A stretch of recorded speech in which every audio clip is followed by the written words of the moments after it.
24 inches high sliding on Pirellis. This for them Fords, Oldsmobiles, Buicks, and them Chevys. Cadillacs, 24 inches high sliding on Pirellis. Candy coated gloss airbags, lower scrape the belly. Beat in the truck, turning buildings into confetti. Country grammar like Nelly, we speak with a drawl, but slow or something like in our slabs, we creepin' with crowd. Hit a button, you know the roof and screens fall. Jamming screwed up Tila, though we ain't too tired to bow. Root beer candy coated, Caprice flipping like I'm the law. See that shirt on that pop, got enough knock to pop it off. Oh, head cats telling me, Charlie, you need to knock it off. I just did look again, see I'm about to pop the bra. I'm from the dirty third coast where we keepin' it raw. Yo, slabs up against I just think that you're beating us now. Repip your rocker slabs down in the south, be nasty, y'all. Think that it's something, just wait till we pull out them classic calls. Candy paint drip like it was fresh out of molasses jars. Futuristic, got customization is way past the stars. I got my mind on form, but I'm swinging bumper grill. Got my mind on form, but I'm swinging bumper grill. I'm swinging bumper grill. I'm swinging bumper grill. I'm swinging bumper grill. Bumper grill. I got my mind on form, but I'm swinging bumper grill. Got my mind on form, but I'm swinging bumper grill. I'm swinging bumper grill. I'm swinging bumper grill. I'm swinging bumper grill. Bumper grill. Ain't no need to asking, boy, yes, I'm a winner, bourbon on 24 with VVS and a spinner, leather seats and my name and diamonds pressed in the center. The only time this whip kick a rest is in the winter. Never a beginner, I'm a ice-stock champ. Leave the bracelet on my wrist and catch an ice-stock crab. I'm a dog and my whoop bargain nothing but free on, cause it's powered by an ice-stock amp. Hold up, Rappy Rick. I'ma slow it down and bring it back for my boy Brandon Chisholm in Tyler, Texas. Remember the first CD I ever got on? Ain't no hoes barred, baby.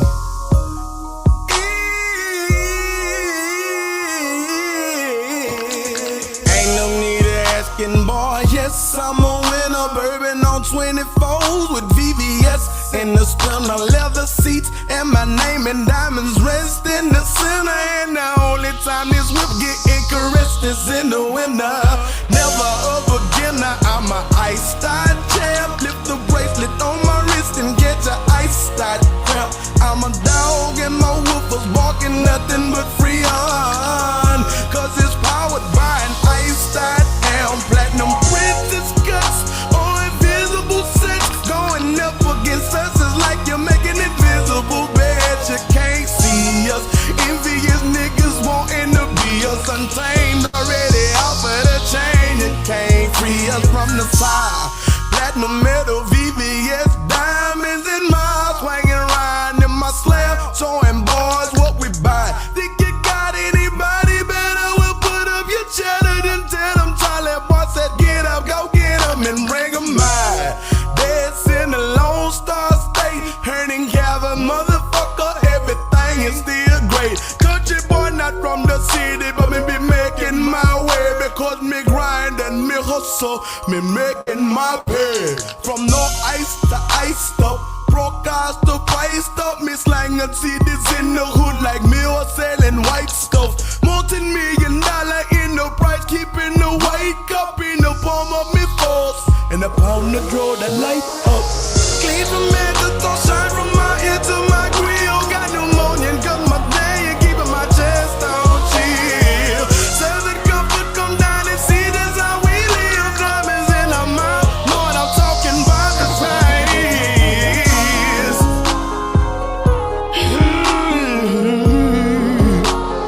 Man, Rapid Rick, they keep having to call out the mixtape mechanic, man.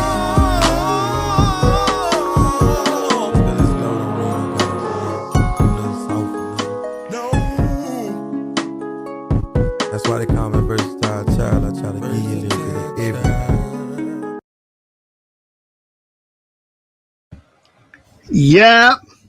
Yeah, what's going on, y'all, man? Shalom, Shabbat Shalom to the family out there. Shalom to the Yap Positive gang out there. Yap gang, Source gang, Seven gang, over everything. You know how we rocking, man.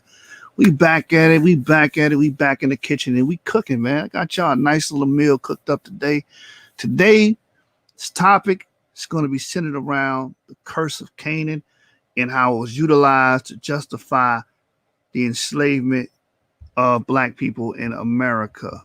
So that's what the focus is going to be. Going to be dealing with a book here that was just recently purchased and touch on this topic because a lot of these people that we argue with, a lot of these people that we know today on these different channels are using the Canaanite argument, right? They're using the Canaanite argument to justify who we are, or cement who we are in history and say, oh, you guys are just Canaanites. What are they basing that off of? I want you guys to ask yourself that question. What are they basing it off of? They're basing it off of racist history and etiology. And that's what we're going to bring up, our ideology. This is what we're going to bring up today in today's lesson. They are basing this off of racist history, racist ideology that existed in colonial America, and an ideology that was used to say that all black people were slaves and they deserved to be slaves. You understand? That's what they brought into this earth. And this is what these guys regurgitate and reiterate on their channels, on social media platforms. And we're here to hew that doctrine down. So we're going to get into that source and bring out this information because we got a lot of racists out there. And here's the thing. These people are black. These people are African American and they hold racist sentiments. These people are black and Christian and they hold very evil racist sentiments against black people. Once you start going around calling people Canaanites and saying that they're from Canaan, there is a history behind that, and it's tied to our skin color, which then leads into our enslavement here in America and justifying how they treated us. So we're just going to get into the information. All right. So let's do it with no further ado. And I also want to bring this out. Man, what other channel y'all know rocking like this, man? Y'all gonna have to just give it up and show that love and show that respect. We bringing out source material after source material, books after books, academic approach, and giving you guys a breath of fresh air because we not giving y'all the Wendy Williams show here on the source. We not doing that. At Genesis 49ers, you getting fed, man. You getting fed. Man should not live by bread alone, as they say, right? So we here to give y'all a real meal, man. You know what I'm saying? We stay in the kitchen and we cooking, we working. All right, so let me bring the book out. Shalom to all my brothers. Shout out to all my brothers. Yap Puzzle, Yap gang in the building. You feel me? And we're gonna get right into it. All right, so this is the book right here. David M. Goldenberg, Black Enslaved, The Origins and History of the Curse of Ham. All right, so let's get to it. So what I'm going to do for you guys is I'm going to read the introduction, then I'm going to go to chapter 9 and read to you guys chapter 9, which deals with the connection with America and how it was used in America to justify the enslavement of blacks. So as you see, we're going to deal with the introduction, which deals with definitions and clarifications, the plan of the book. It gives you some terminology: Kushite, Ethiopian, Sudan, Negro, Moor, and Black African. It goes over his sources and acknowledgments. Then from there, we're going to go all the way to chapter 9, the curse of Ham in America. And this is what prompted and inspired tonight's video. So we're going to jump there after we read the introduction. But I feel that it's very necessary that we first deal with the introduction. Also, every time you get a book, read the prologue. Please read the prologue. I know some people want to skip to chapter 1. Read the prologue, read the introduction. It gives you pertinent information why the author wrote the book, It gives you key terms and stuff to look forward to. So if you're getting books and you're not reading the prologue and you're not reading the introduction, you're doing yourself a disservice. All right. So in the book, here it is, the introduction. Let me make sure this is blown up so everybody can see it. All right. Shalom to the family out there. Shalom. Red. T Red in the building. What it do? Shabbat shalom to Scott. Shabbat shalom to faithful sister Yah. Shari the luminary.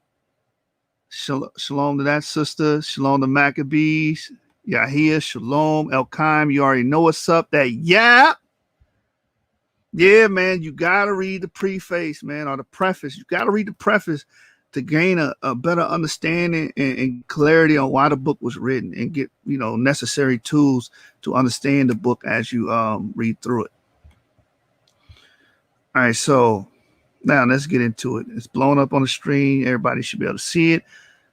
I got the font pretty big, so hopefully everyone can see it.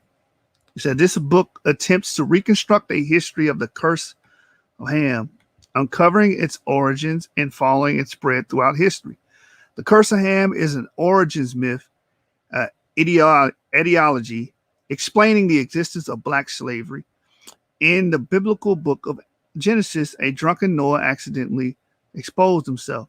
His son Ham sinfully looked at him, and as a punishment, Noah cursed Ham's son with servitude. A servant of servants he shall be to his brothers. Over time, this story was understood to say that black skin was part of the curse.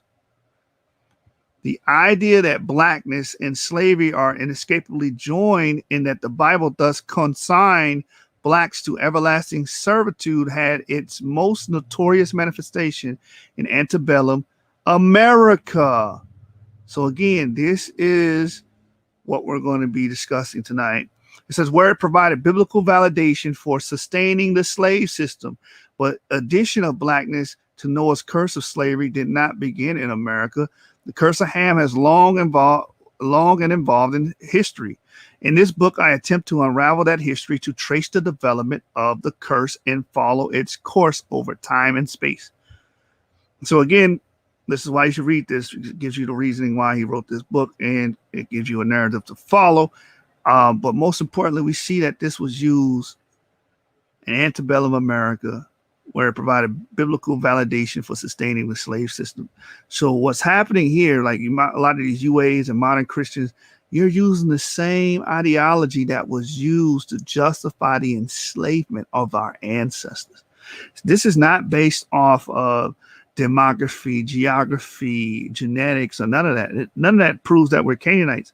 It's solely a system. It's solely an ideology to keep blacks subjugated, and you run around teaching blacks and teaching other people that blacks are Canaanites because enslavement, because their skin color. You should be ashamed of your damn selves. The keep reading. It says the Bible says nothing about skin color in the story of Noah, but this feature was somehow woven into the biblical text. And this is what I always talk about, eisegesis. Okay, this is pretty much eisegetical. This is not something that was originally in the Torah or as in the Mikra, as my brother Isaac says. It says in recent years, several scholars, myself included, have attempted to explain how this devastating and patently false interpretation came about. In a work I wrote some years ago, I sought to uncover how the curse of Ham came to be by examining how blacks were portrayed in the Bible and how those biblical texts were interpreted over the centuries by Jewish, Christian, and Muslim writers.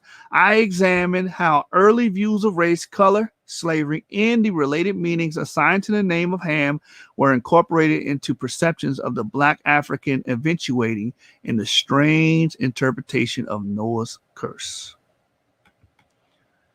All right. It says exegesis does not occur in a historical vacuum. And it's no wonder that the curse of Ham came into being to justify the phenomenon of black slavery. But historical forces and exegetical manipulation were not the only causes. There is a prior history to the curse of Ham. In this work, I show how the curse the etiology of black slavery. And etiology just means the study of how things come about. It's an evolved out of an earlier etiology explaining the existence of dark-skinned people. I was led to this line of investigation when I realized that many contemporary scholars confuse and combine the two separate origin stories, the one of black skin and the other of black slavery. In first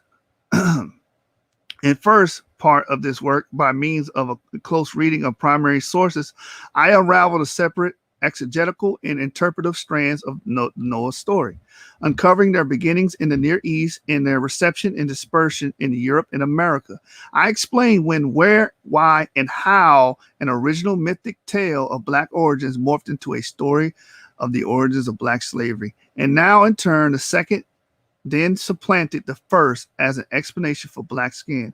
As we follow this process, we shall see how formulations and applications of the curse changed over time, depending on the historical and social context, reflecting and refashioning the way blackness and blacks were perceived. In particular, we discover two significant developments. First, a curse of slavery, which was originally said to affect various dark-skinned peoples, was eventually applied most commonly to black Africans.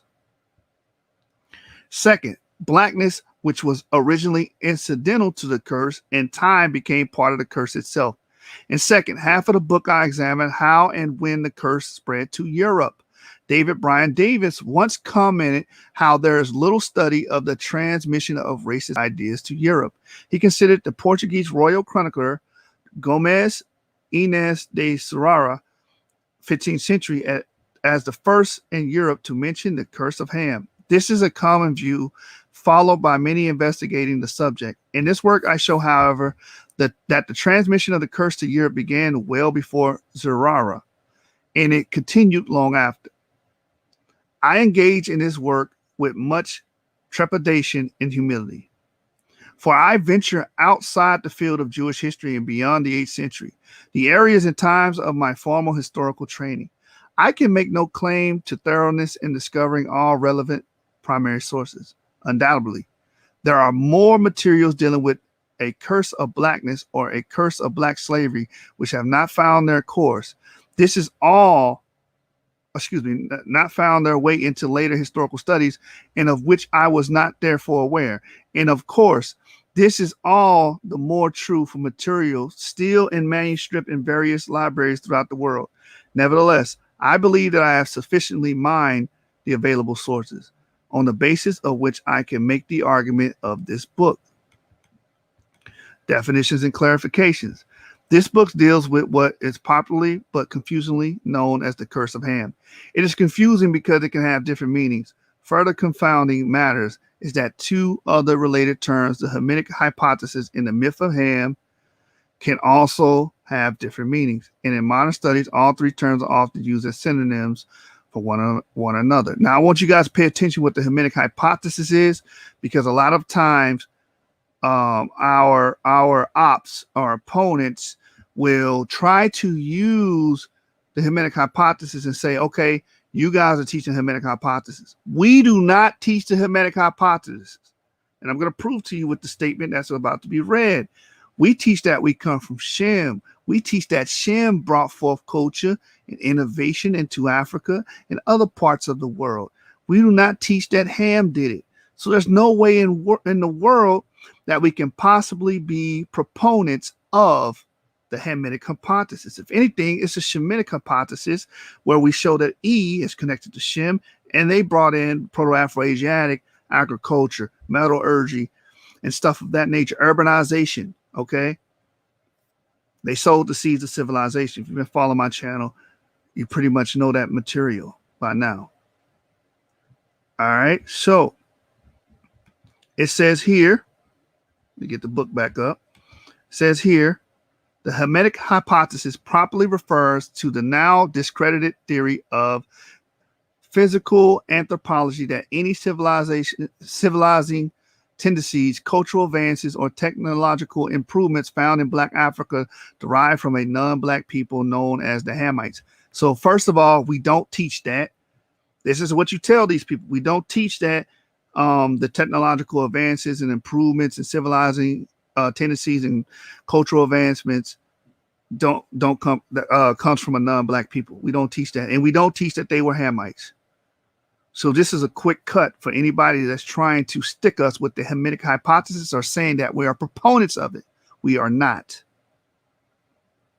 It says, as the Hamites, a subgroup, it was believed of the Caucasian race who came from outside of Africa. We don't teach that either.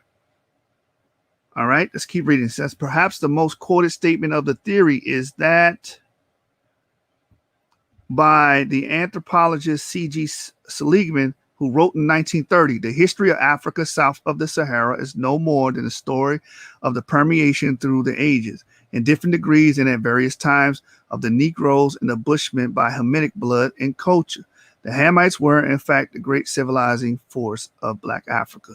Again, we do not teach this. We teach that Shemites came into Africa via what we call the Bantu expansion and brought in iron, metal, energy, and sowed the seeds of civilization and brought cultural advancement. That's what we teach, which can be proven with archaeology, demography, genetics.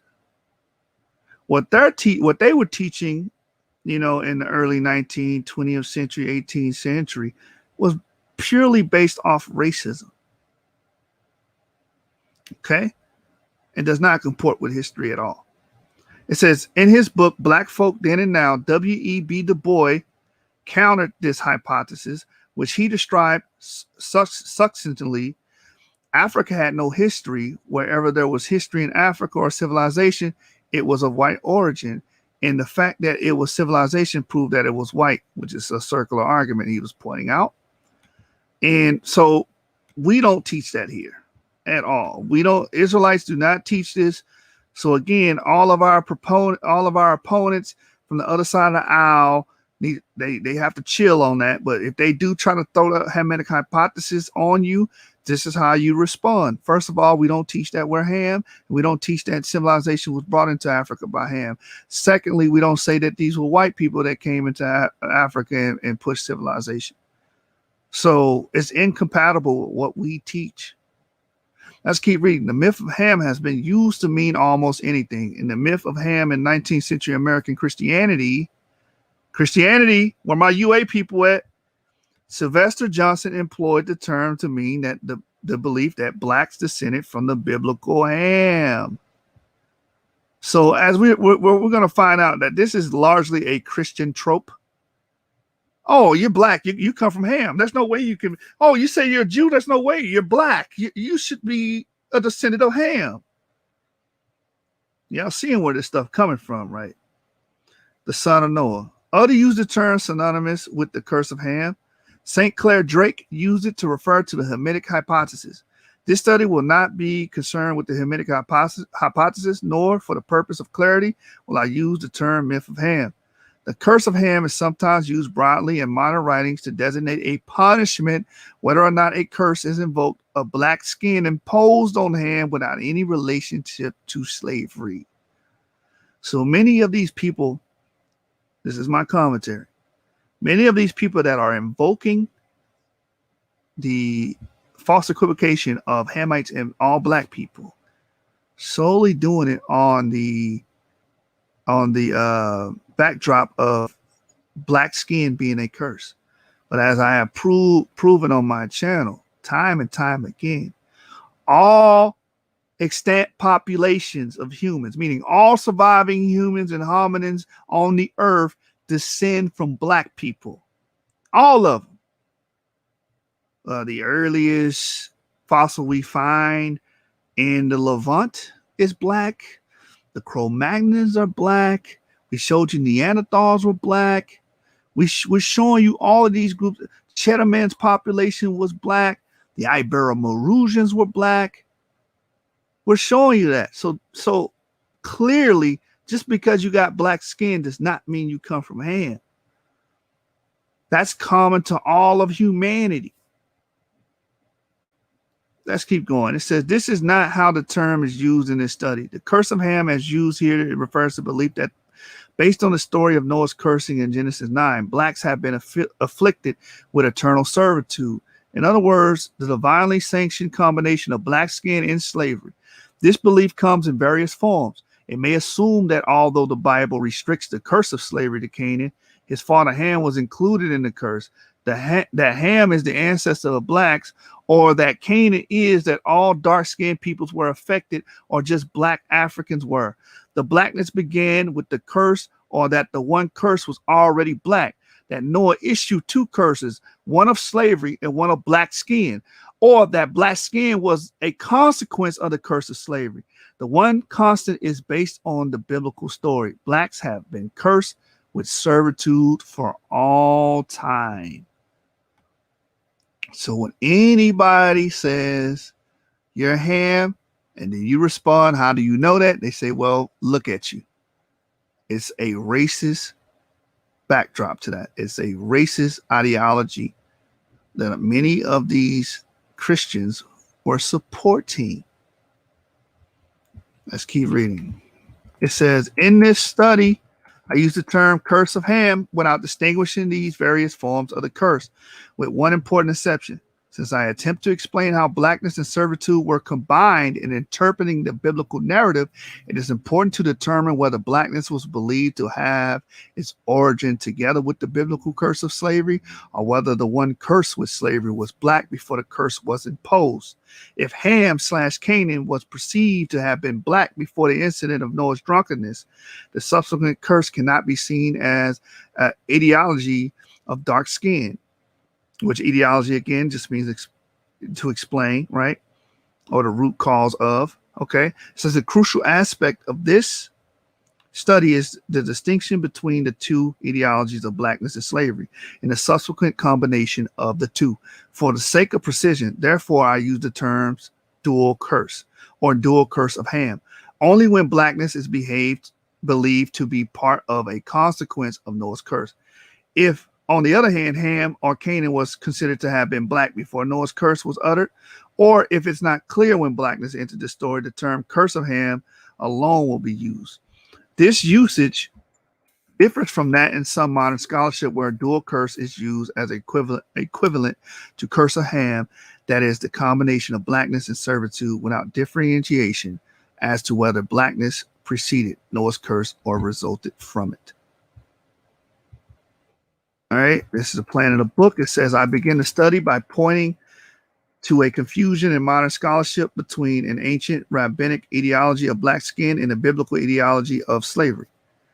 This leads to an examination and deconstruction of the curse of Ham and its two constituent ideologies of slavery and black skin.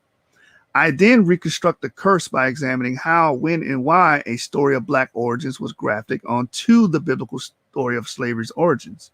Ideologies of dark skin are found in several different cultures, some constructed around biblical figures. I examine these ideologies, as well as the tradition that Canaan was the ancestors of blacks. So when anyone says that we come from Canaan because of slavery and black skin, this is the root of it. It says, showing how and why one of these ideologies evolved into Noah's dual curse of blackness and servitude. The how I describe shows how the different forms of the curse evolved as an interpretation of the biblical story.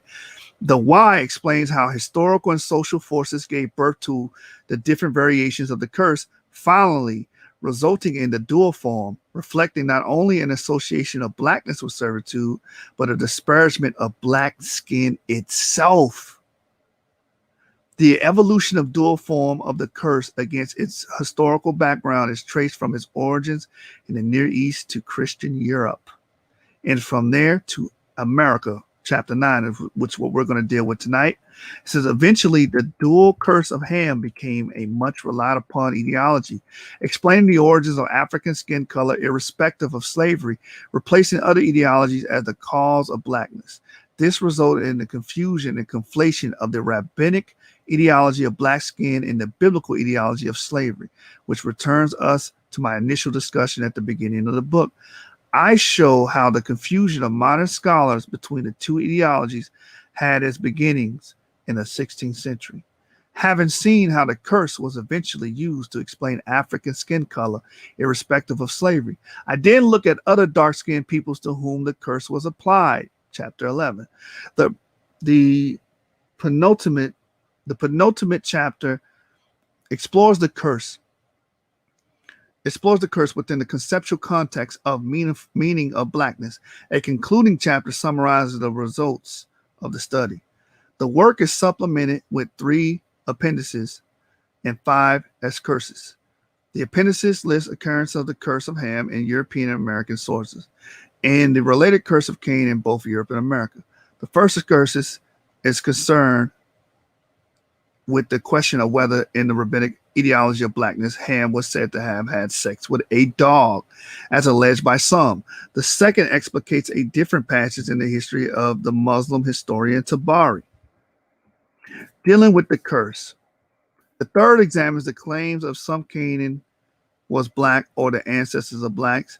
The fourth explores the use of the term Cushite in the medieval Jewish literature to refer to Egyptians or Arabs. Finally, the fifth discusses a much quoted passage in the church father Origen, who appears to subscribe to the belief in the curse of Ham. Origen believes in the curse of Ham. Let's keep reading. Terminology: Cushite, Ethiopian, Sudan, Negro, Moor, Black, Black African. The curse of Ham is divinely approved curse of slavery on blacks. But who are these cursed blacks? In the sources mentioned, the cursed various peoples are identified: Cushites, Ethiopians, Sudanese, Negroes, Moors, Africans, blacks, and Black Africans. In ancient Near Eastern literature, Cush designated the area in Africa south of Egypt. In the Hebrew Old Testament, the term Cush usually referred to the same area. And I want to make a side note here. If you've been following the channel, we do not descend from Cushites. And when I say we, I'm talking about African Americans. By and large, African Americans does not descend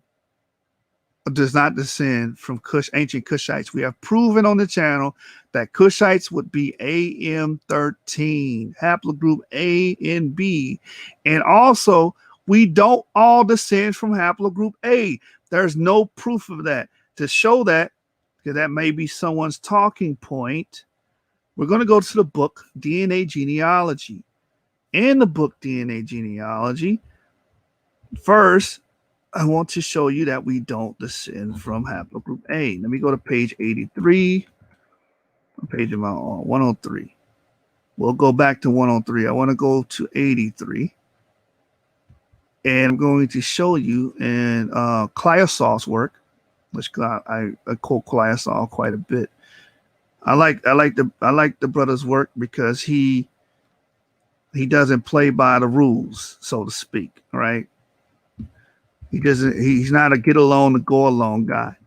So in the abstract of chapter, what is this?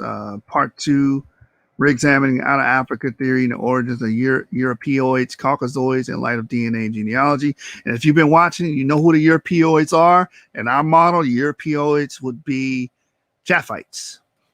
Okay.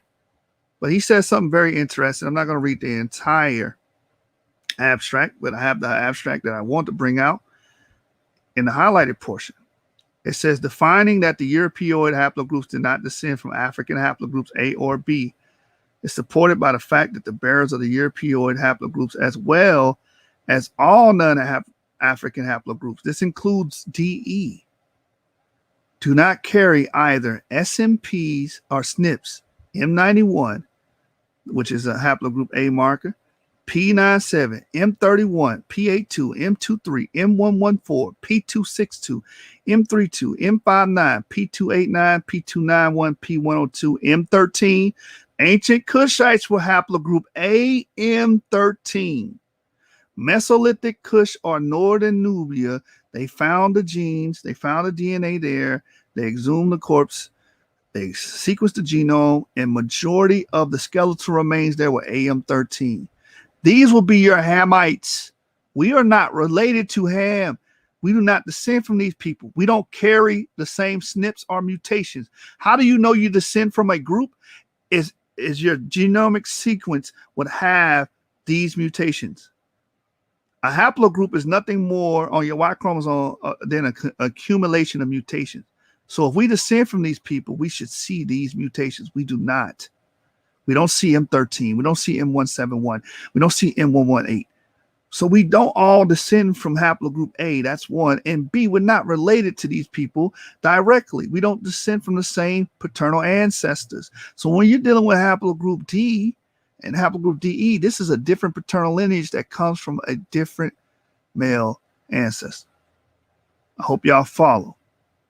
These would be your Hamites.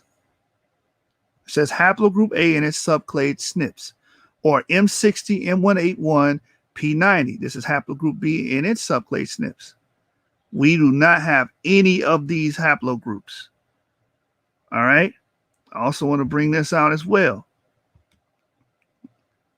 So showing and proving that we don't have those SNPs. I want to show you something else that, Clyosov teaches and I support. Of course, y'all know about haplogroup DE, populating from North Africa to West Korea to Japan. But I want to bring out another statement in here before we go back to the meat and potatoes of this, just to show and prove, because we show and prove with DNA. DNA elucidates ancestry. DNA also shows us who our ancestors are, and we clearly are not related to Hamites, which would have had haplogroup A. As I showed you, we don't have any of those mutations in our genome. Right here, as you guys can see, the Middle Eastern haplogroups D and E split 42,000 years before present. The Middle Eastern, we're not Paleo-African. When you look at our haplogroup and our paternal parahaplogroup, Clyosov correctly names it Middle Eastern. He names haplogroups F through R, which includes T, Europeoids. This is exactly how Josephus breaks down the children of Noah. The Proto-Europeans, Japhet. This will be your haplogroup F group. The Middle Eastern haplogroups, DE, this will be Shem in our model. And A and B would be Ham. Now I'm going to go back to the book. So after we cleared that up, because we were dealing with the ancient Near Eastern literature, Cush designated the area in Africa south of Egypt, and I brought out that we have that DNA. I can actually read that source for you guys real quick to show you that we know what DNA the ancient are the precursors or the progenitors of the ancient Cushites would have had. I'll do this real quick for you. And this is why, if you guys have not joined the Facebook group, you need to join the Facebook group, Genesis 49ers Researchers. If I can get one of the mods to just copy that link and put it in the comments for me so anybody can go join that. We share these sources on there daily, and I update the group daily with new sources and new information. So if you guys are hungry for information, I'm not always making videos, so you need to join the group. Genesis 49ers Resources on Facebook. All right, again, that's Genesis 49ers Resources on Facebook. So what I want to do, I want to go grab this paper real quick, or I just go to, matter of fact, I'll just do this. I'll do this. All you guys can go to Genesis 49ers Resources. I'm going to show you how to get there, right? Go to Facebook, click groups, the group tab. Genesis 49ers. All right. Because I actually posted this source in the group, and I'll just read it from the actual group. Let me share my screen here. See if I can pull it up real quick for you guys and get back to the book. Right here. So the paper is, let me share my screen so you guys can see this. Stop sharing this one. Let's go to Facebook group. Share tab, share Google, Facebook tab. Okay, so here it is. This is the group right here. Facebook group Genesis 49ers Resources. And I shared this on here from cartoonspace.uofk.edu. And the paper is Genetic Patterns of Y Chromosome and Mitochondrial DNA Variation with Implications to the Peopling of Sudan. And in this paper, it says haplogroups AM13 was found at high frequencies among Neolithic samples. Neolithic samples of what? Northern Sudan. So the ancient people or progenitors of the Kushites would have been haplogroup A. And again, as I showed you guys through Clyosov's work on DNA genealogy, page number 83, we do not share the same SNPs, meaning we do not share the same male common ancestors. These will be Hamites. We are Shemites. We come from E, which comes from DE, which our lineage stretched from North Africa all the way to Japan. All right. And it says FM89 and YAP appear to be more frequent among the Meroitic and post-Meroitic and Christian periods. So you don't start seeing a lot of FM89, which again is Japhet and Yap and Shem, until later periods. The Meroitic. That's going more towards the common era that we live in now, and the post-Christian periods. But prior to that, going back to the Mesolithic, the Middle Stone, you only see AM13. These are your real Hamites. And again, that paper is Genetic Patterns of Y Chromosome and Mitochondrial DNA Variation and Implications to the Peopling of Sudan. Ibrahim Muntazer is the one who did the research and exhumed and sequenced the genomes. And again, Khartoum Space is the source. All right, so let's go back. Let's go back to the book, and we're going to finish the introduction. Again, Genesis 49ers Resources is a vital source if you guys want to get source updates throughout the week. Back to the book. In ancient Near Eastern literature, Cush designated the area in Africa south of Egypt. In the Hebrew Bible, Old Testament, the term Cush usually referred to the same area. And we just brought up the DNA there. We know who these people were. Originally, these Hamites would have been haplogroup AN13. We do not descend from these people. Okay? Just want to make sure that that's hammered in your head. Ezekiel 29:10, for example, indicates that the border between Egypt and Cush was at Syene, equal Aswan, by the first cataract. This border is reported for a long time and is mentioned inter alios by the Greek geographer Strabo in the church father Origen. The geographic identification of Cush south of Egypt continued into post-biblical Jewish and early Christian literature. Examples from late antiquity would include Josephus, who says that biblical Cush is represented by the Ethiopians of his day, and Jerome, who echoed Josephus' comment, up to the present day, Ethiopia is called Cush by the Hebrews.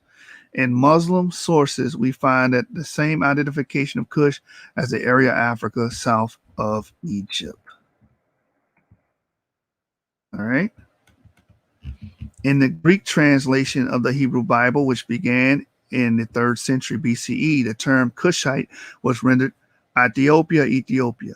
The traditional etymology of which is burnt face, i.e. dark skin, from the Greek to Latin and from there to modern languages. Ethiopia thus came to mean Black Africa. Consequently, we find that in latter Christian sources. The term Ethiopia, adopted from the biblical usage, regularly has this meaning in non-biblical context as well. So too, the term Cushite in later Jewish sources usually meant Black African. In the time, the term Ethiopian in Greco-Roman sources were broadened to include other dark-skinned peoples. Now watch this part right here. Similarly, Cushite in post-biblical Jewish sources, if not already in the Bible, was extended in a transferred sense to refer to various dark-skinned groups, such as Arabs and Egyptians, and to individual dark-skinned people, including even some Jews. And to individual dark-skinned people, including even some Jews themselves. I know it's a lot of people that's watching with that racist ideology, and your skin just started to crawl when I read that. Your heart rate started to increase. and your stomach start to hurt. You're starting to be, I'm feeling nauseous. Because you racists hate whenever we see a source that equates dark skin with Jews. Y'all hate that. So I'm going to read it again. It says, let me read it from the top. It says, in the time, the term Ethiopian in Greco-Roman sources was broadened to include other dark-skinned peoples. Similarly, Cushite and post-biblical Jewish sources, if not already in the Bible, was extended and transferred since to refer to various dark-skinned groups such as Arabs and Egyptians into individual dark-skinned people, including even some Jews themselves.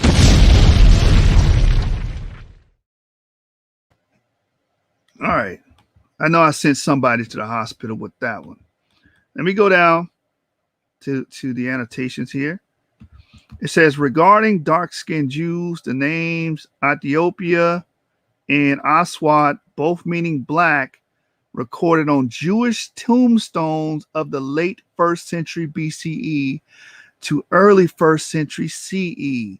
So we have physical attestation of these dark-skinned Jews, or these Jews being regarded as Ethiopian or Ethiopia, which means black face, or Aswad, which means black. That's physical evidence of black Jews. There's no way around that. Okay? And you even have an inscription on ossuary that says Niger, which we see, or nigger, or however you want to say, a nigger, however you want to say it in the Latin, which we see also in the book of Acts, describing a Jew. There's more examples of that. So it says, are intriguing, although we cannot be sure that these names do not refer to Jewish black Africans. So too, an ossuary from Jerusalem is possibly inscribed Niger or Niger. So we can clearly see with these tombstones that you have Jews being designated as being black. What's going to be the excuse this damn time? You guys hate seeing the word black next to Jew. But we see it on the tombstone. We see Aswad, we see Ethiopia or Ethiopia on the tombstones of Jews. Let's keep reading.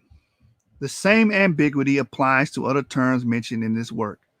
The Arabic word Sudan, singular Aswad, which literally means blacks, you know, that word that was associated with Jews on the tombstones, can indicate a variety of dark-skinned peoples, usually but not exclusively from Africa.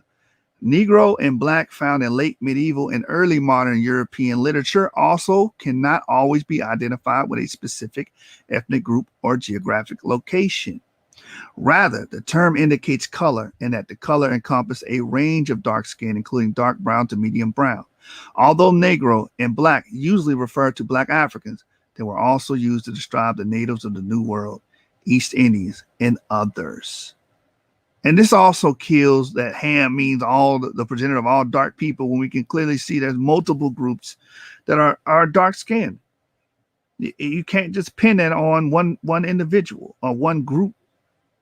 So even when referring to black Africans, the term were used to describe every conceivable combination of Central African, Ibero-African, Afro-Arabic, and American African mixtures.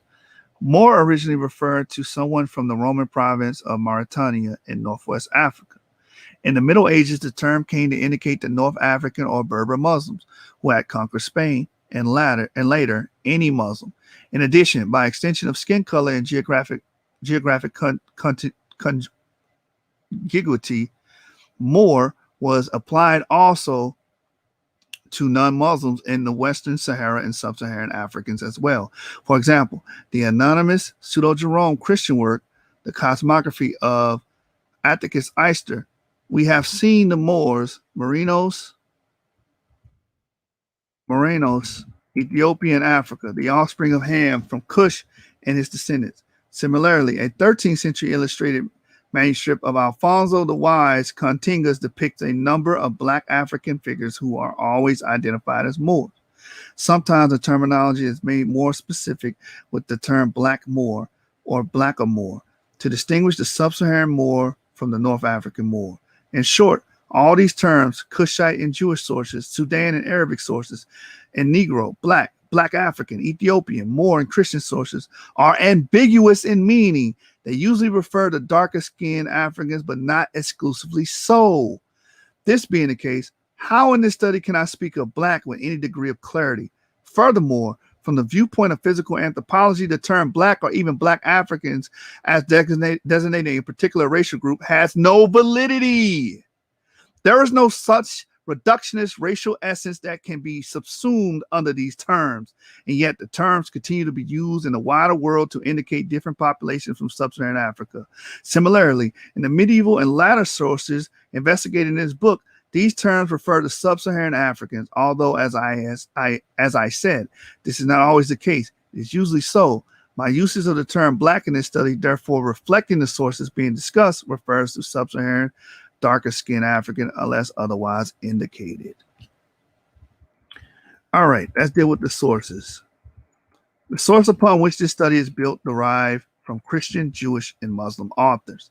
The Christian authors, for the most part, present what they say in their own names. When they do quote on earlier authors, the quotation can usually be verified in the writings of the quoted author.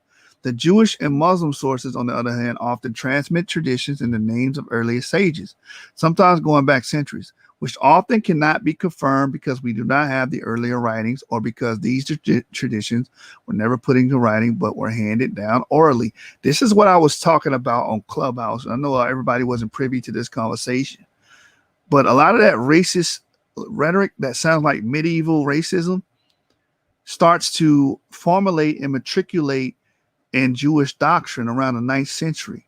Now, you don't have a written Midrash, Gemara, none of that before the 9th century, okay? You don't have that. What we see in the 9th century, a lot of these racist ideas are starting to formulate and find its way in the Gemara and the Midrash and the Talmud, but you didn't have a written Talmud, written Midrash until the 9th century. So we can't even verify that these are the things that were being taught prior to. Do y'all follow me? We can't even verify it because we don't have an original manuscript of the Midrash. We don't have an original manuscript of the Talmud, so on and so forth, the Gemara. All right, so let's get back to this. It says, furthermore, studies of the chain of tradition, the Isnad, and Islamic texts have questioned the authenticity of such attributions. The same question of authenticity applies also to Jewish texts where a chain of tradition is similarly found, although it is usually not as lengthy. A similar question arises when an individual is quoted in a text first redacted centuries later. Do we accept the authenticity of an attribution to, say, a 3rd century individual, which is first recorded in 6th century text? In this book, when considering the original author of a tradition, I make no claim as to authenticity. I merely use this system as a conversion to compile a relative chronological framework of the various traditions. In any case, I supply dates for both the original author, those who transmitted the tradition, and the work in which we find it finally recorded. When often a historical context for a particular tradition, all three are taken into consideration. Then he gives his acknowledgments. It is in the nature of research that one learns of many primary sources through the scholarship of others. This is especially the case in a work such as this, which encompasses a wide time span and geographic diversity. It's a pleasure for me to acknowledge my indebtedness to several scholars from whose studies quoted throughout this work. I learned of many of the sources on which my own work is based. Winthrop Jordan, Thomas Peterson, Stephen Haynes, Sylvester Johnson, Colin Kidd, Jonathan Scorch, Benjamin Broad. Y'all remember Jonathan Scorch? I dealt with his paper on a video dealing with Jewish blackness and being actually somatically black, meaning in appearance, not esoteric, not metaphoric. I quoted his works when I brought that out. And he actually said that it seemed that light-skinned blacks were the Jews in Jamaica. Check that video out if you haven't seen it yet. Anyway, Benjamin Broad, Werner Solers, John Block Friedman's work on the monstrous races was a major resource for chapter 2, where I deal with this topic. Lastly, Paul Claflin's works were helpful for their discussion of artistic portrayals of blacks. This work could not have been accomplished without the magnificent resources of the libraries at the University of Pennsylvania. I am more grateful to the staff for their help in tracking down and making available obscure material. In this work, I have relied heavily on printed books from the 16th and 18th centuries. The access to these works has been made immeasurably easier during the last decade or so, with many of the books being put online. Amen to that, right? I am amazed at how quickly and extensively printed out works from the 16th century onwards have been digitized, access to which is easily gained through various American and European databases. And in only a few instances out of hundreds did I not find the work online and had to trek to a rare book room. For my earlier research conducted in the 1990s, I was a regular visitor to the Rare Book Room at the University of Pennsylvania. For this work, I visited Penn's Rare Book Room but a few times during several years of research. Another great help to my work has been Google's digitization of early and modern printed works. This too has been a considerable help in reducing my need to rely on trips to libraries and has consequently sped up the act of research. Most unfortunately, threats of legal action against Google have resulted in reduced ability to do full searches on scanned modern material. This may be a boon to copyright owners, but it's a serious impediment to researchers. I am indebted to my friends Mark Smith and Arthur Chiron for reading through an early draft of this work, making valuable suggestions which help shape the finished product. Academics often ask colleagues to review and comment on books' manuscripts before sending it off to a publisher. In my case, I chose wisely. Never have the words of Ecclesiastes 7:5 rung truer for me. It is better to hear the rebuke of the wise than to hear the song of fools. Mark's and Arthur's wise rebukes uncovered faults and led to what I hope is a much improved work. I also wish to thank the readers at the Grutter, especially Barry Wallfish, a member of the editorial board of the Studies in the Bible in the Reception series, for the valuable comments. All right, so we got through the introduction and we got through his acknowledgments. I want to read, before we go to chapter 9, I want to read this highlighted portion right here for a particular reason. It says, in chapter 1, it says, the idea that blackness and slavery were joined by God served as an ideological foundation stone of the South's peculiar institution. The influential African-American minister and abolitionist Alexander Crummell stated in 1850 that no argument has been so much relied upon and none more frequently adduced. I want you guys to understand that this argument for Ham, this argument that blacks are Hamites and Canaanites, was widely used, especially in the antebellum South, to justify slavery, to get us to make us look denigrated, right? To make us hate our skin color. And to this day, you have Christian groups still regurgitating this hateful, spiteful doctrine. All right, now let's get into chapter 9. Let's get into chapter 9. Somebody gonna get that work today. Somebody getting that. Let me work. Please let me work. Get that water. He about to get this work. He about to get this work. Hold up. Hold up. He gonna get this work. He gonna get this work. Hold up. He gonna get this work. He gonna get this work, nigga. I killed you. Hold up. He gonna get this work. Hold up. Hold up. You niggas gonna get this work, you hear me? Me. He ain't even get the second verse, but he gonna get this work. Hold up, man. He gonna get this work. He gonna get this work. He gonna get this work. Hold up, man. Let me work. He gonna get this work, nigga. Watch me work. He gonna get this work. He gonna get this work. Yeah, he gonna get this work. Hold up. He gonna get this work.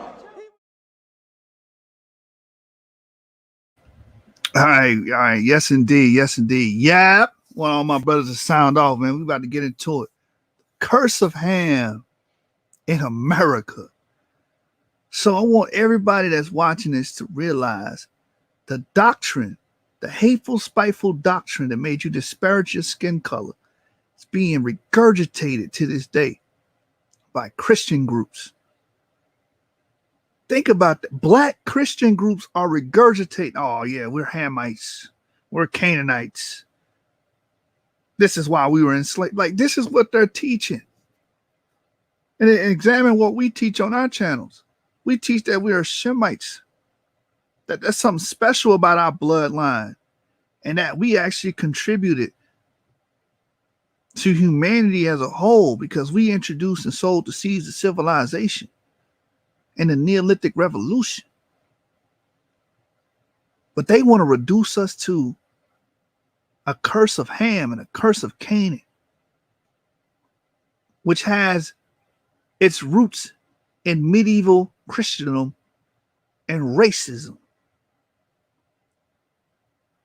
in the justification of the enslavement and mistreatment of our ancestors. But these groups want to continue to reiterate and regurgitate these talking points. And we're going to give you the history right here. Let's get into it. Chapter 9, the curse of Ham in America. From Europe, the curse of Ham came to America, where it is mentioned as early as 1700 in the Critique of Slavery by the Massachusetts judge Samuel Sewall. He refuted the claim that these blackamoors are of the posterity of Ham and therefore are under the curse of slavery. A glance at the appendix 2 below will show that the references to the curse in America were commonly made from then onward. Continuing into our own times. You still got Negroes teaching this.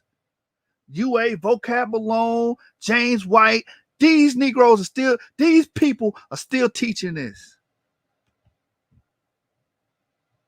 And seeing what type of ugly, evil, wicked history that's tied to it. At a glance, Appendix 2 below will show the references to the curse in America were commonly made from then onward, continuing into our own times, with its heaviest use, the 19th century. It is likely that the British colonies in America received the curse of Ham from England, just as France and Spain were the sources for the transmission of the idea to the Spanish and French territories in the New World. Appendix 1 lists the many English writers from the 18th, 19th centuries who espouse this commonly accepted view in Christian Europe.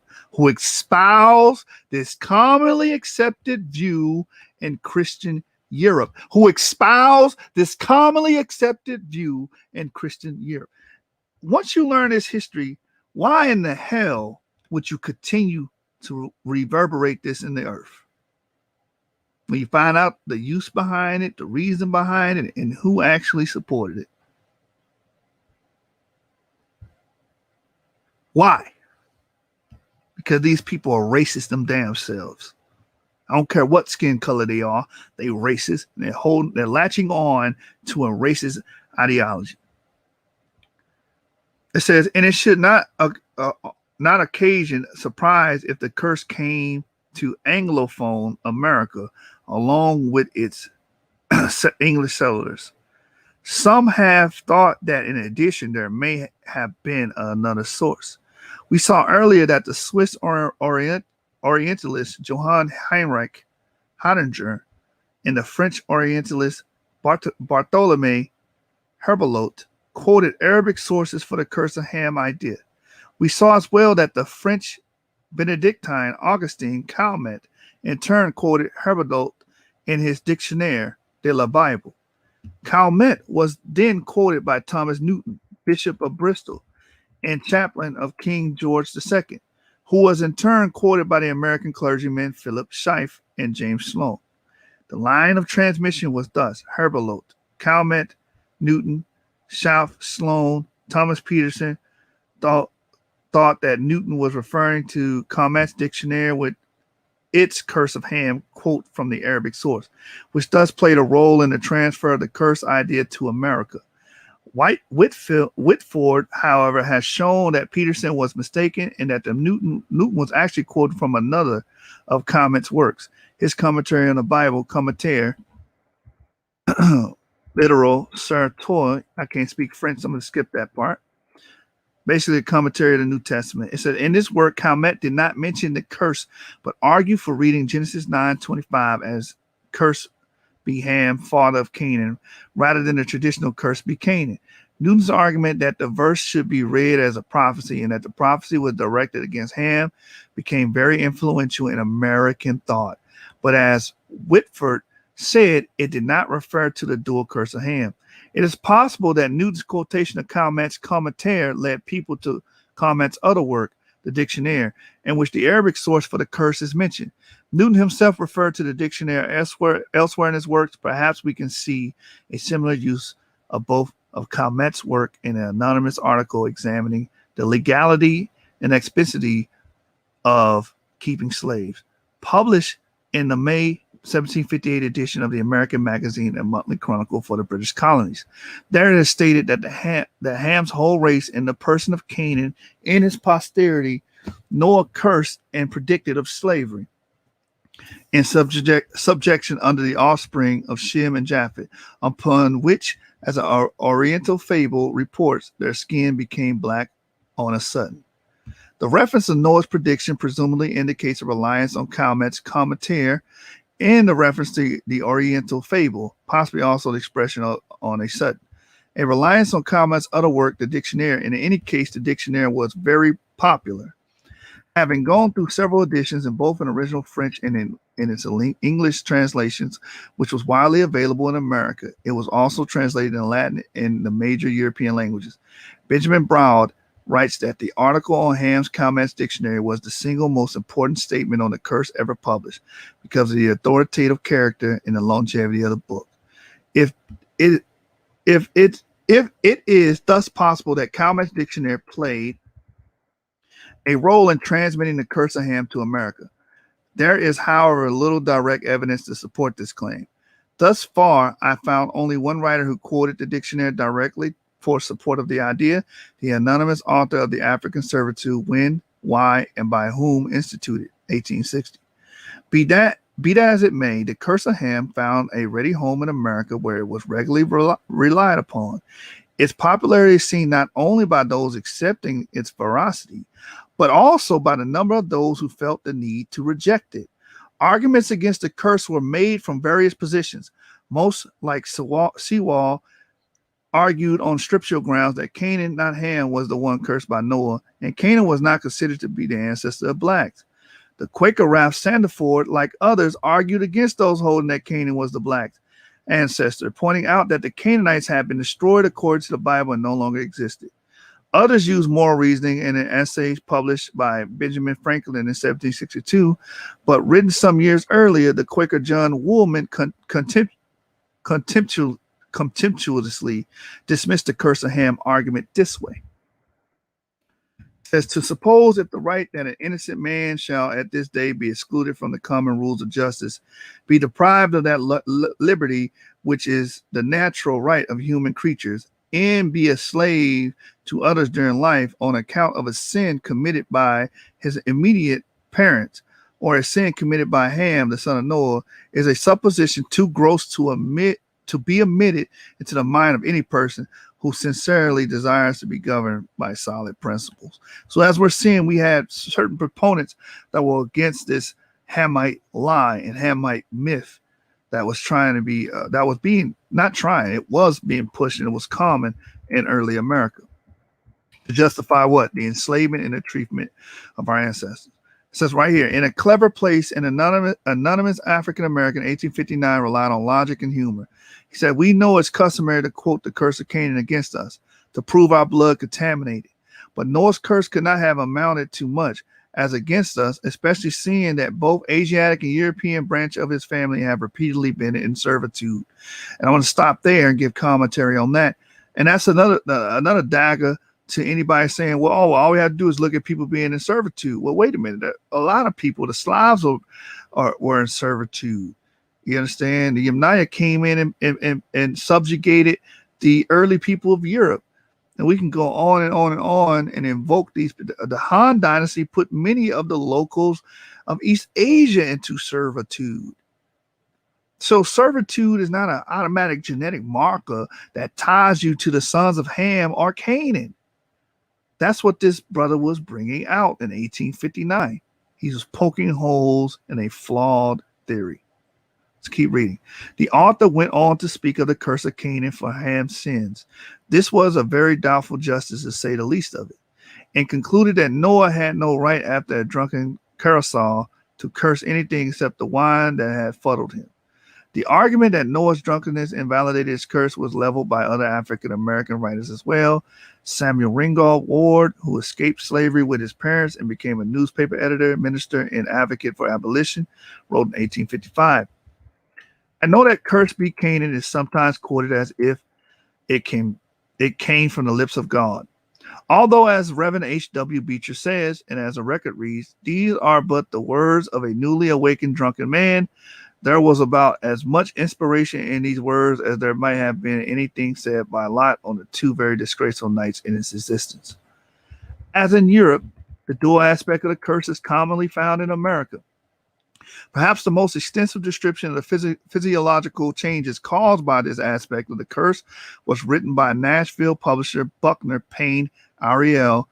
Payne sought to prove that blacks were not human, they were beasts, and therefore did not descend from Ham. This is another doctrine, too, you got to be careful of, where they say blacks from Africa or Negroes are the beasts of the field.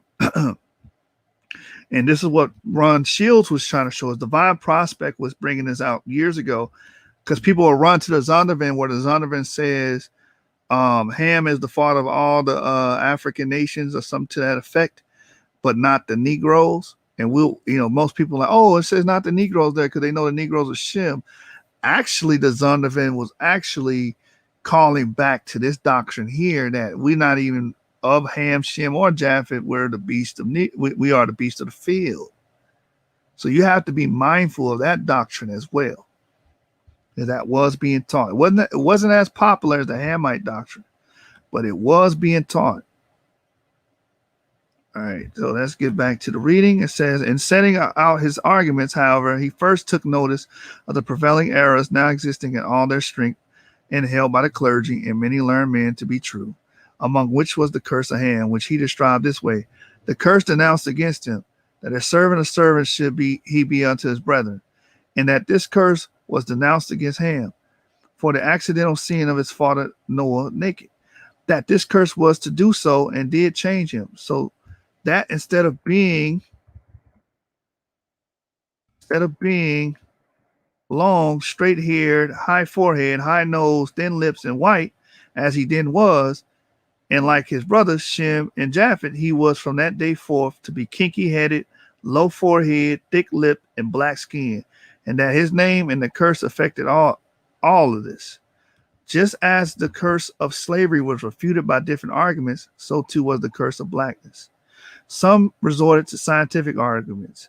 1744, John Mitchell, a physician and botanist born in colonial Virginia, investigated the causes of different colors of people in different climates and concluded that the original color of humanity was a shade between black and white, from which both black and white degenerated. Although white people seem to have degenerated more from primitive and original complexion of mankind and Noah and his sons than even the Indians and Negroes. In arguing his case, Mitchell referred to the curse. The black color of the Negroes of Africa, instead of being cursed, denounced on them on account of their forefather Ham, as some have idly imagined, is rather a blessing, rendering their lives in their intemperate region more tolerable and less painful.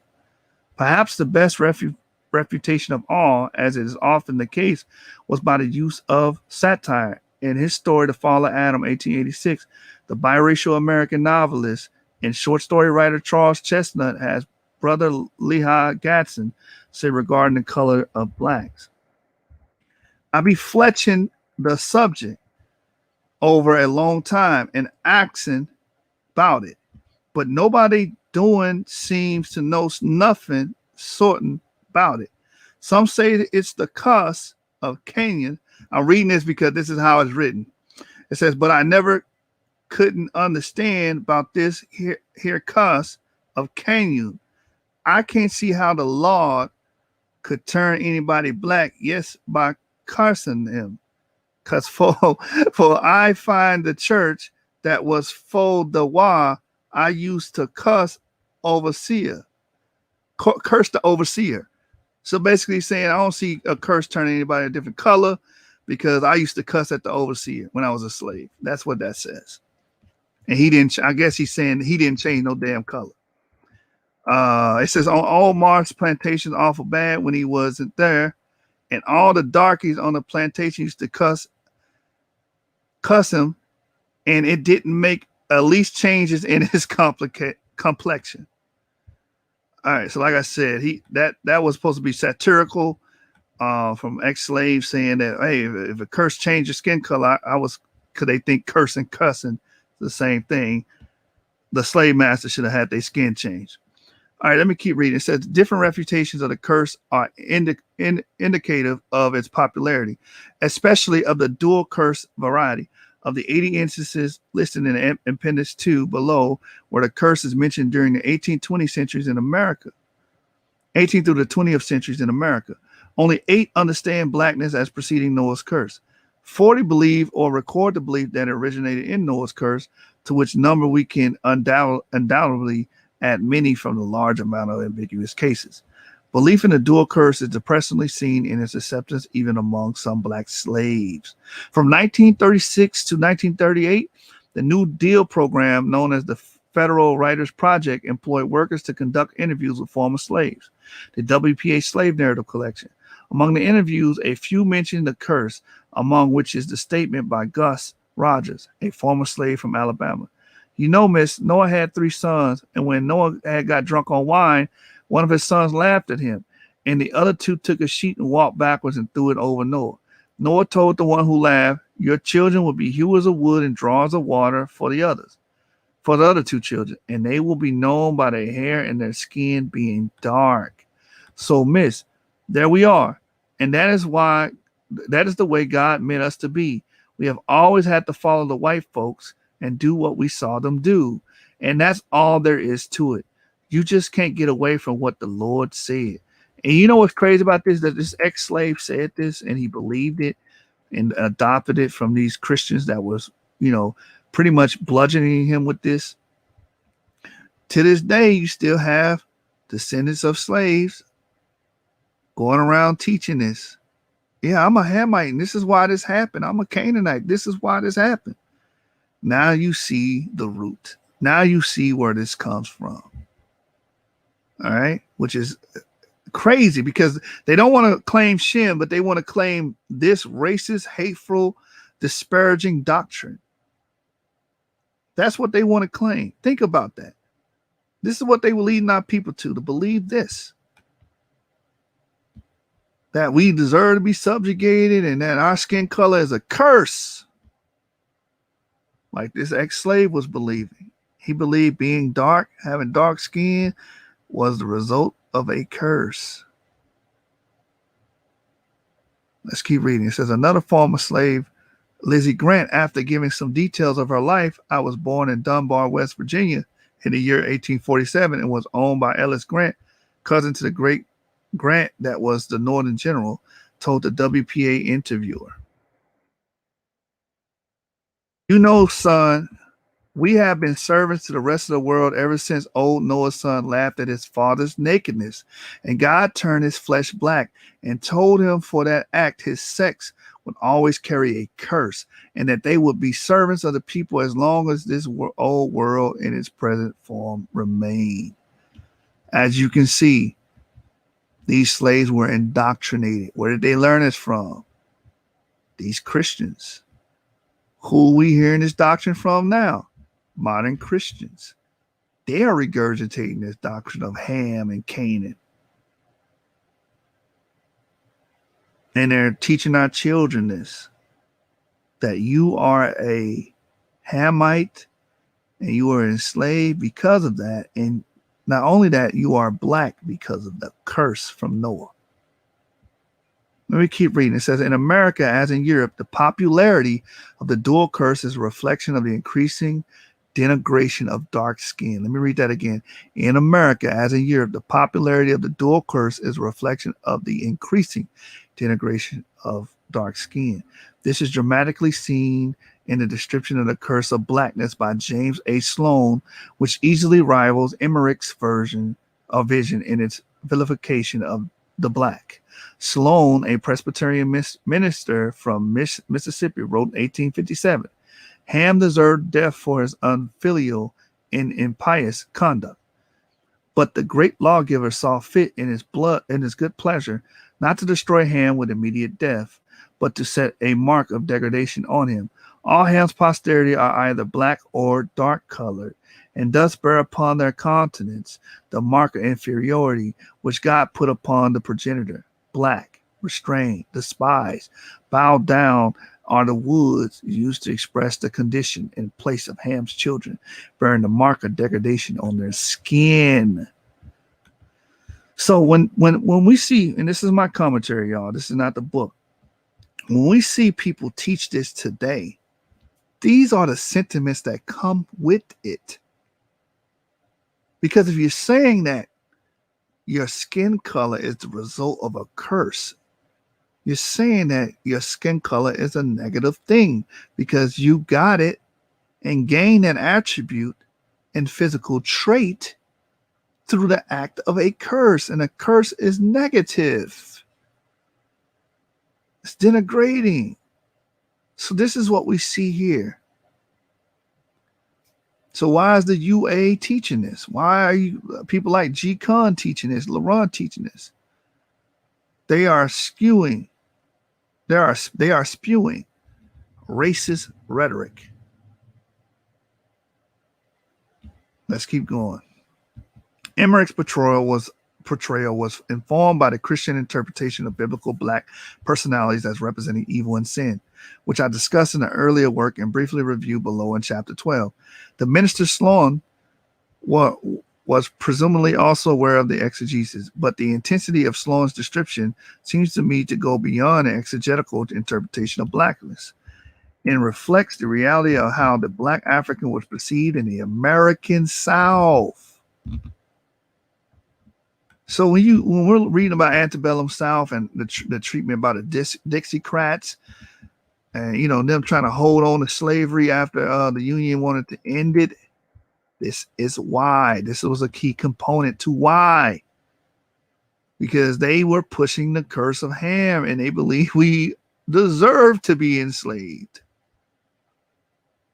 It says the association between the dual curse and the degradation of the black is clearly seen in American writings during the period of slavery. Just as there was in Europe increasing interest in origin of black skin color, for which the curse served as an explanation, so too was this case in America. Sylvester Johnson even claims that the 19th century America, this was the most common use of the curse. The biblical account of Noahic descent was primarily understood to account for Negro origins, and Ham was the progenitor of the Negro race. The idea of a curse and association between Ham and slavery were not the most important themes. First and foremost, the Noahic account answered the originary concerns of not only ethnologists and religionists, but also any other general publics who posed the pressing question, from whence came the Negro?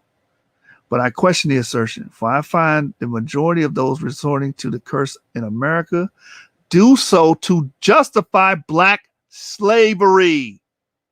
For I find that majority of those resorting to the curse in America do so to justify black slavery. So this is the author telling you from his research, when he finds the curse of Ham being invoked in antebellum America, being invoked in America, period, or colonial America, it was for the primary purpose of justifying blacks being enslaved. I hope y'all are at least notate that. It says, in fact, this is one of the noteworthy differences that I see between Europe and America. Comparison appendices 1 and 2 shows that the number of those resorting to the curse to justify black slavery, as opposed to explaining dark skin alone, is considerably greater in America than in Europe. We see the same disparity between Europe and America in regard to the curse of Cain. In Europe, the curse of Cain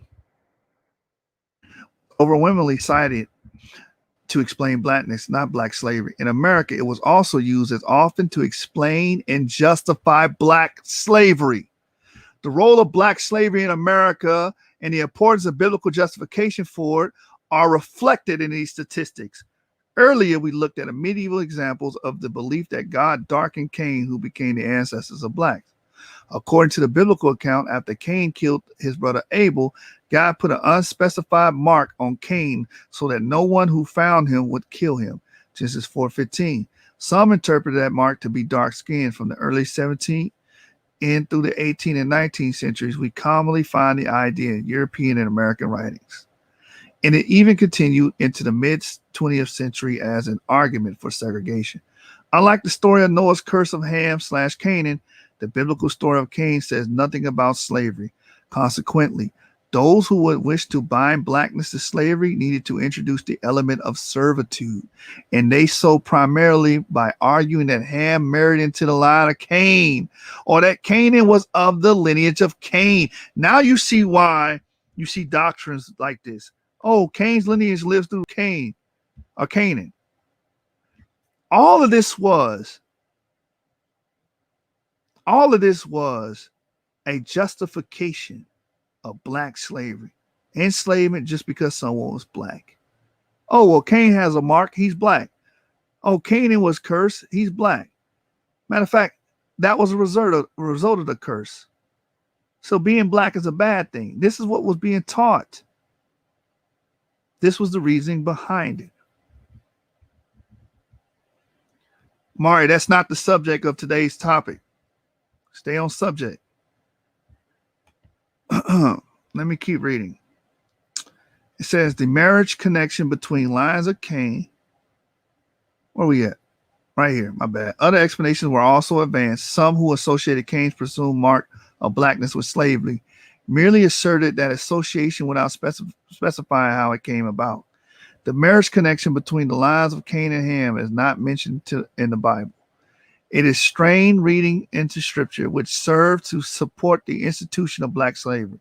So too is the curse of Ham a forced interpretation, and not only because there is no mention of skin color in the biblical story.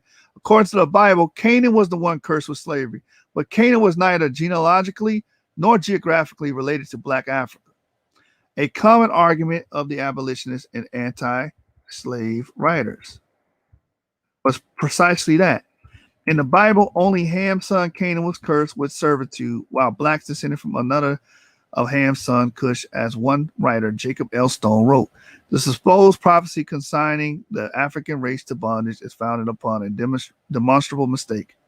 James Pennington, African-American abolitionist, former slave and Presbyterian minister, sarcastically suggested that the slave owners would have a stronger argument if they were to find and enslave the Canaanites. W.E.B. Du Bois may have complained with what characteristic complacency did the slaveholders assume that Canaanites were Negroes, but assume they did.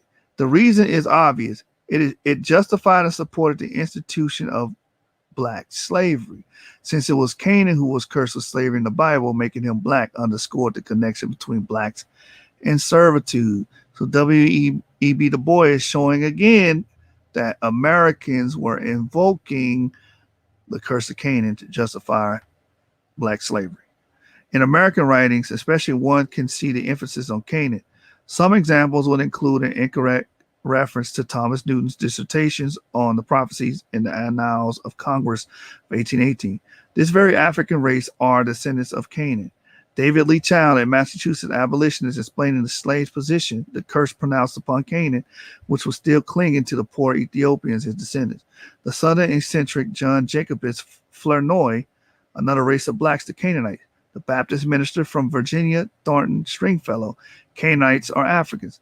The widely read anti-black author Josiah Price, the Negro or Canaanite slave. The pro-slavery Baptist minister and teacher Iverson L. Brooks, the Canaanitish or African race.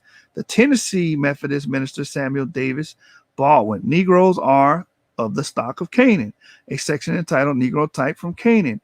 Negroes are lineal descendants of Canaan. The anonymous HOR, these Negroes are descendants of Ham or Canaan. In the Lutheran pastor William Dahlman, the Negro is the leading living descendant of Ham and Canaan. Probably the starkest example of this emphasis on Canaan is found in the work of Samuel A. Cartwright. So before I continue, I want you guys to notate all of these authors and all of these works that were created and aimed to show and prove that we were Canaanites, to justify the mistreatment and enslavement. Y'all see that? He just listed off quite a few sources, all right, that were, and proponents that were in support of this ideology. And like I said, to this day, we still see people pushing it. Samuel A. Cartwright, an influential pro-slavery physician from New Orleans. No one was more insistent on the Canaan connection to blacks than he. An examination of his varied writings shows the numerous times he argued that blacks are descended from Canaan. Even Frederick Dalco, a physician and minister in South Carolina, who accepted an Arabic version of the Bible, which has Ham and not Canaan cursed with slavery, nevertheless emphasized that particularly the Canaanites were cursed with slavery and blackness. At a later period, after the abolition of slavery, the belief in black Canaanites was used to argue for segregation. For the Bible often forbade the intermarrying of Israelites with the black races of Canaan. As Du Bois' comment indicates, many American writers assumed that they had in fact found and enslaved Canaanites, that is, the black Africans. And this notwithstanding contrary geographic and genealogical evidence as presented in the Bible, the American educator Henry Parker Eastman described this exegetical sleight of hand. Eastman quoted the biblical passage at length to show that it was not Ham, the ancestor of the blacks, who was cursed with slavery by Noah, and then he continued. Forced by the plain teaching of the Bible to abandon his original position, the modern Christian hastily seeks shelter for his brother in black, in the theory that it was Canaan whom Noah cursed and changed into a Negro. Quotation reveals plainly the reason for the belief in a black Canaan. It supported the belief that blacks were destined for slavery. If an examination of the biblical indicated that Ham, the ancestor of blacks through Cush, was not the one cursed with slavery, then the modern Christian hastily seeks shelter in the theory that it was Canaan whom Noah cursed and changed into a Negro. It was Canaan who was cursed with slavery in the Bible, so Canaan must be the one who was changed into a Negro, despite any evidence to the contrary. That the situation of black slavery explained the Canaan-based interpretation was clearly stated by Edward Drummond, England's consul general to Morocco during the years 1829 to 1844. He recorded a Jewish belief in North Africa that Canaan was black. The general idea among Jews at this day seems to be that wherever Canaan or the children of Canaan are mentioned in the Holy Writ, black people are designed. Drummond Hay explained the reason for this belief as the blacks of Africa have been made this day as slaves. So the Jews have supposed that all those who were thus enslaved were descendants from Canaan, and vice versa. All descendants from Canaan were blacks. Do you see this circular reasoning? Oh, you're enslaved? You're Canaan. You're black? You're from Canaan. Again, this has nothing to do with history, demography, genetics, none of that. Keep reading. Others posited a black Canaan for other reasons, but as I show in Excursus 3, these explanations are historically, genealogically, or etymologically problematic. In other words, there is no evidence for a claim that Canaan was black or that blacks descended from Canaan. The only reason for thinking so is based on an invented interpretation of the biblical story meant to justify the existing situation of black slavery. An invented interpretation of the biblical story. So a lot of these UA members and Christians of today that invoke this over and over again, they are getting this from they're getting this from an imagined interpretation. Now look at that. The basis of their claims come from an eisegetical claim, not grounded in history, not grounded in paleontology, not grounded in genealogy, genetics, material culture, in an invented interpretation of the biblical story meant to justify the existing situation of black slavery. As Edward Blyden said, they proved the application of the curse from the condition of the race, and then argued the necessity of the condition from the application of the curse. Does not such reasoning marvelously involve what logicians call the argumentum in orbum, which is the circular reasoning? Or as Du Bois succinctly put it when debating those who claim that Canaanites were Negroes based on the curse of Ham belief. Are not Negroes servants, ergo? In some, the curse of Ham as justification for the enslavement of blacks, which first appeared in the Near East and then in Western Europe, emerged finally and most vociferously in America, where it commonly found beginning in 1700. Its popularity is indicated not only by the quantity of its occurrences in the form of the curse, in print, but also by the amount and variety of refutations leveled against it. The form of the curse that predominated in America is decidedly of the dual variety, in which black skin is seen as a divine mark of servitude and degradation.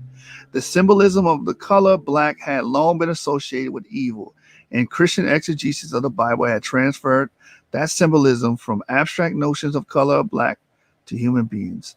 As I explained below, nevertheless, the amount of intensity of the application of the dual curse in America goes beyond an inherited symbolic meaning of the color.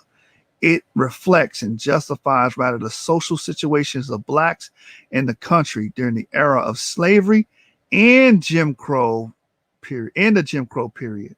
A comparison of the references to the curse in Europe and America tells the same story. Use of the curse of Ham and Cain to justify black slavery as opposed to explaining dark skin alone is much greater in America than in Europe. Similarly, the emphasis on biblically enslaved Canaan as opposed to Ham as the one who was cursed occurs far more frequently in America than in Europe. All these factors are reflective of the position of blacks in America. All right, so that is, I believe that's the summation. So that might be the end. That's the end of the chapter. As you can clearly see, the curse of Canaan was used in America to justify the enslavement of people based on skin color, based on them being black. And they also used it to disparage black skin and pretty much denigrate black people or people of African descent in America. Now you guys have the history behind it. You have the sources behind it. So anybody coming with that racist dogma, you can call them out. All right. That's the curse of Canaan and its history in America. All right. With that, I'm going to say Shabbat Shalom. I hope this was insightful. I hope you guys took notes and you learned something from this. Again, if any modern Christian says, hey, we Hamites, pull them to the side and let them know the history behind the use and the utilization of that term here in America and why they use that term. That term is not a term of endearment. That term and classification was used to denigrate and disparage us. It's time to break away from it. We Shemites, man. Yap, gang. This for them Fords, Oldsmobiles, Buicks, and them Chevys, Cadillacs, 24 inches high sliding on Pirellis. Candy coated gloss airbags, lower scrape the belly. Beat in the trunk, turning buildings into confetti. Country grammar like Nelly, we speak with a drawl, but slow or something like in our slabs, we creepin' with crawl. Hit a button, you know the roof and screens fall. Jamming screwed up Tila, though we ain't too tired to ball. Root beer candy coated Caprice flipping like I'm the law. See that shirt on that bop, got enough knock to pop it off. Old head cats telling me, Charlie, you need to knock it off. I just did look again, see I'm about to pop the bra. I'm from the dirty third coast where we keeping it raw. Your slabs up against I just think that you're beating us now. Re-pip your rocker slabs down in the south, be nasty, y'all. Think that it's something, just wait till we pull out them classic calls. Candy paint drip like it was fresh out of molasses jars. Futuristic, got customization is way past the stars. I got my mind on form, but I'm swinging bumper grill. Got my mind on form, but I'm swinging bumper grill. I'm swinging them bumper grill. I'm swinging them bumper grill. I'm swinging them bumper grill. Them bumper grill. I got my mind on form, but I'm swinging bumper grill. Got my mind on form, but I'm swinging bumper grill. I'm swinging them bumper grill. I'm swinging them bumper grill. I'm swinging them bumper grill. Them bumper grill. Ain't no need to asking, boy, yes, I'm a winner. Bourbon on 24 with VVS in a spinner. Leather seats in my name and diamonds pressed in the center. The only time this whip kick arrest is in the winter. Never a beginner, I'm a ice-stock champ. Leave the bracelet on my wrist and get the ice-stock crab. I'm a dog and my whoop is barking nothing but free on. Cause it's powered by an ice-stock amp. Hold up, Rappy Rick. I'ma slow it down and bring it back for my boy Brandon Chisholm in Tyler, Texas. Remember the first CD I ever got on? Ain't no hoes barred, baby.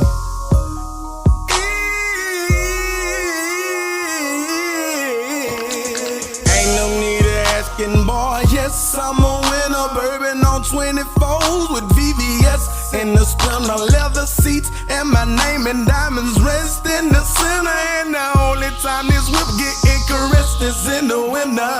Never a beginner, I'm a ice-stock champ. Lift the bracelet on my wrist and get your ice-stock cramp. I'm a dog and my woofers barking nothing but free on. Cause it's powered by an ice-stock amp. Platinum princess cuts or invisible sex. Going up against us is like you're making invisible beds. You can't see us.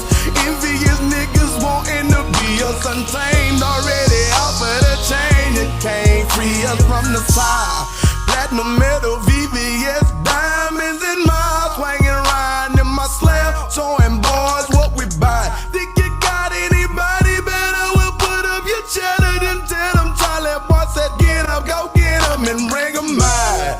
Dead's in the Lone Star State. Hurting Gavin, motherfucker, everything is still great. Country boy not from the city, but me be making my way. Because me grind and me hustle, me making my pay. From no ice to ice up, broadcast to priced up. Me slang and CDs in the hood like me or selling white stuff. Multi-million-dollar in the price, keeping the white cup in the palm of me force. And the palm to draw the light up. Clean from head to toe, shine from my ear to my grill. Got pneumonia and got my day and keeping my chest on chill. Says the comfort come down and see this how we live. Diamonds in our mouth, know what I'm talking about the price.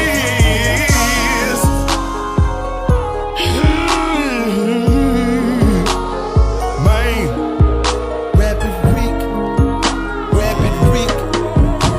They keep having to call out the mixtape mechanic. Man.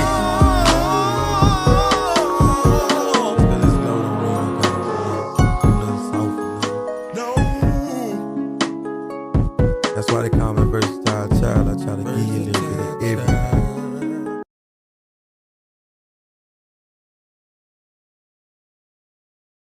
Hey, before I get out of here, y'all, I want you guys to do me a favor. I want y'all to do me a big favor, right? I want y'all to go to my brother Hebrew of Israel's channel and subscribe to his channel. The brother's going to be dropping science, genetics, you know what I'm saying? He's going to be dealing with philology or philology, language groups, language phylums. He's going to be breaking that down, man. So if y'all want that science, y'all want that knowledge, you know what I'm saying? You thirsty for information, you hungry for information, we going to feed you. You understand? We ain't them other channels. We not Wendy Williams. We bringing source material. These other cats are just bumping their gums. It's all about rhetoric. But here at the source, my brother Hebrew of Israel, head over to his channel. You can actually go to my channel, click the playlist, and look up the breakdowns by Hebrew of Israel breakdowns. and you're going to be able to get the link to his channel. So I want you guys to go over there now, stop what you're doing, and click subscribe. All right? Y'all already know how we rocking, man. The 7 candlesticks up, and I've been telling you niggas, it ain't a debate. It's a stick up. Gang.